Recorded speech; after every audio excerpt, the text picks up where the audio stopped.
प्यारे भाइयों और बहनों और बच्चों, सभी को जोहार, नमस्कार। गणतंत्र दिवस के इस पावन पर्व पर मैं समस्त प्रदेशवासियों को हार्दिक बधाई देता हूं। गणतंत्र दिवस हम सभी के लिए अपने राष्ट्र और अपनी संप्रभुता का गौरवगान करने का दिन है। आज स्वतंत्रता सेनानियों को भी याद करने का दिन है, जिन्होंने अपने त्याग और बलिदान से हमें आजादी दिलाई और इस गौरवशाली गणतंत्र का निर्माण किया। गणतंत्र दिवस के इस पावन अवसर पर मैं झारखंड के वीर सपूत धरती आबा भगवान बिरसा मुंडा, बाबा तिलका मांझी, वीर सिद्धो कानू, चांद भैरव, फूलो झानो, जतरा टाना भगत, नीलांबर पीतांबर, शेख भिखारी, टिकैत उमराव सिंह, पांडे गणपत राय, शहीद विश्वनाथ शाहदेव जैसे वीरों को भी नमन करते हुए उनका पुण्य स्मरण करता हूं। साथ ही राष्ट्रपिता महात्मा गांधी, पंडित जवाहरलाल नेहरू, बाबा साहब डॉक्टर भीमराव अंबेडकर, सरदार वल्लभ भाई पटेल जैसे महान देशभक्तों को भी नमन करता हूं। हमारा लोकतंत्र विश्व का सबसे बड़ा और जीवंत लोकतंत्र है। हमारे इस महान लोकतंत्र का आधार है हमारा संविधान। आज इस अवसर पर मैं संविधान सभा के सभी सदस्यों को भी नमन करता हूं। हमारा संविधान लोकतंत्र का एक पवित्र ग्रंथ है, जो हम सभी के लिए एक मार्गदर्शक है। हमारा कर्तव्य है कि हम इसका पूरा सम्मान करें, क्योंकि संविधान किसी भी राष्ट्र की शासन प्रणाली का मजबूत आधार होता है। ये शासन की प्रकृति और प्रक्रिया को परिभाषित करता है। इसी के माध्यम से विभिन्न लोकतांत्रिक संस्थाओं की स्थापना और उनके कामकाज को नियम निर्धारित किए जाते हैं। लोकतंत्र में निर्वाचित जनप्रतिनिधि अपना पद संभालने से पहले संविधान की शपथ लेते हैं। मैं झारखंड के सभी निर्वाचित जनप्रतिनिधियों का आह्वान करता हूं कि वे संविधान के अनुसार अपने कार्यों व कर्तव्यों का निर्वहन करें। हमारा संविधान अनेक शाश्वत मूल्यों को अपने आप में समाये हुए है, जो हमारे मार्गदर्शक सिद्धांत हैं। हमें संविधान में निहित मूल्यों को अत्यधिक सावधानी और सतर्कता के साथ संरक्षित करने की आवश्यकता है। लोकतंत्र की सफलता की कुंजी सुशासन में है। गण के प्रति शासन तंत्र की जवाबदेही भी है। नागरिकों के प्रति प्रशासन की जिम्मेदारी को समझना और उसे पूरा करना सरकार का परम कर्तव्य है। राज्य सरकार प्रदेश को खुशहाल बनाने एवं प्रगति की राह पर तेजी से आगे बढ़ाने के साथ अपने इस कर्तव्य का निर्वहन कर रही है और एक पारदर्शी, संविधान निष्ठ और संवेदनशील, भ्रष्टाचार मुक्त प्रशासन की स्थापना की ओर अग्रसर है। हमारा झारखंड प्रत्येक क्षेत्र में लगातार आगे बढ़ रहा है। युवाओं के लिए रोजगार का विषय हो या किसान, मातृशक्ति के कल्याण हेतु योजनाओं की बात हो, सरकार द्वारा संचालित की जा रही विभिन्न योजनाओं से स्पष्ट है कि हमारी सरकार राज्य के हर वर्ग के लिए संवेदनशील होकर कार्य कर रही है। राज्य सरकार ने हमेशा से सुशासन एवं न्याय के साथ विकास पर जोर दिया है। प्रदेश में कानून का राज्य स्थापित है और इसे बनाए रखना सरकार की सर्वोच्च प्राथमिकता है। राज्य के विभिन्न नक्सल प्रभावित क्षेत्रों में योजनापूर्ण तरीके से चलाए गए नक्सली अभियानों में वर्ष 2024 में 248 नक्सलियों को गिरफ्तार किया गया। 24 नक्सलियों ने आत्मसमर्पण किया और 9 नक्सलियों को मुठभेड़ में मार गिराया गया। इस राज्य में संगठित अपराध के कुल 154 संगठित गिरोह के अपराधियों को गिरफ्तार किया गया। इन गिरफ्तारियों में अल-कायदा के 4 आतंकवादी भी शामिल हैं। झारखंड राज्य में आपराधिक अधिनियम लागू किए गए हैं।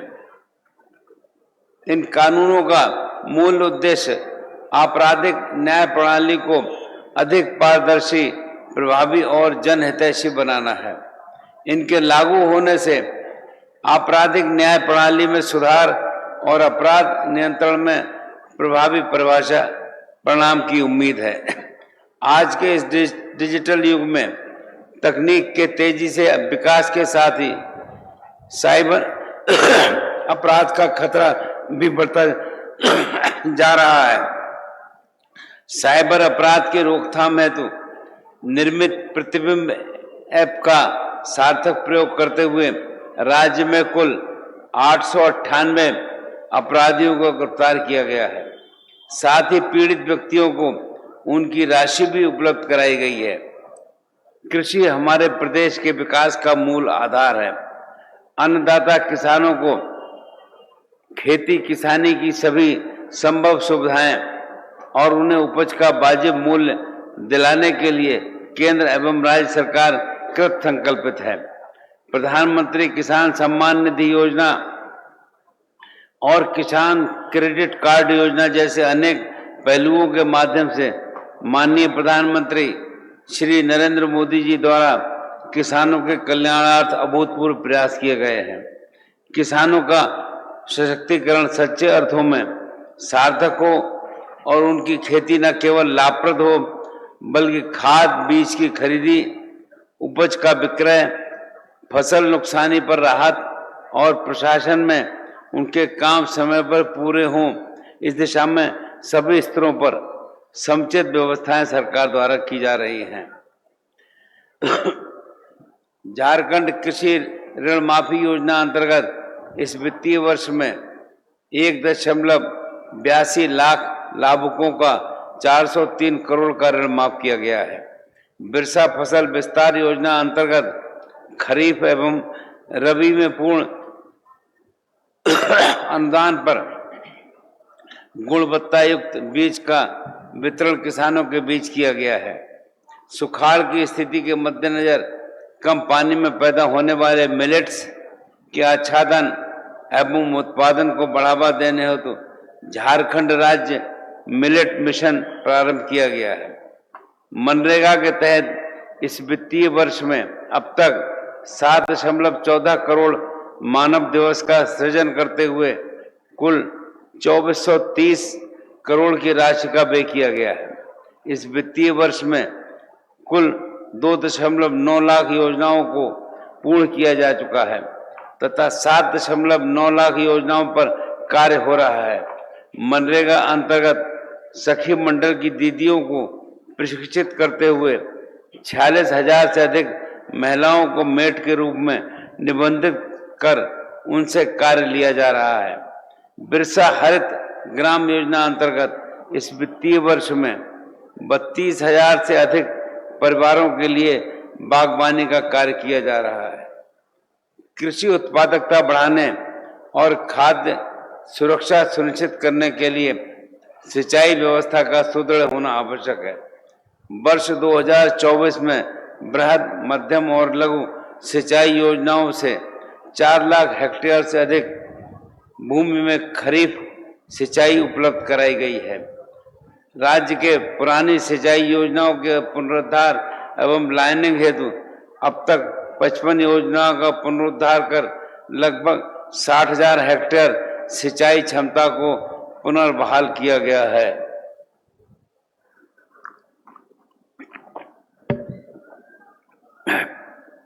राज्य सरकार द्वारा किसानों के हितों को ध्यान में रखते हुए किसानों से अधिप्राप्त धान के 50% मूल्य का भुगतान धान अधिप्राप्ति के साथ ही किया गया है। केंद्र सरकार द्वारा घोषित एमएसपी के अतिरिक्त राज्य सरकार द्वारा किसानों को 100 रुपया प्रति क्विंटल बोनस भी दिया जा रहा है। झारखंड राज्य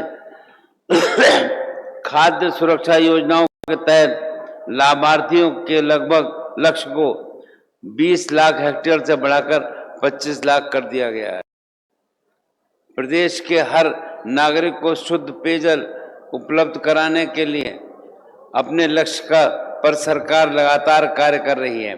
सरकार की महत्वाकांक्षी योजना जल जीवन मिशन के तहत राज्य के 34 लाख परिवारों को कार्यरत घरेलू नल जल के द्वारा पेयजल उपलब्ध कराया गया है। घरों के साथ साथ विद्यालयों और आंगनबाड़ी केंद्रों में भी नल के पानी का कनेक्शन किया जा रहा है ताकि हर घर जल का लक्ष्य सही मायने में हासिल किया जा सके। हम सब जानते हैं कि जल एक सीमित संसाधन है और इसका समुचित उपयोग और संरक्षण ही इस संसाधन को लंबे समय तक बनाए रख सकता है।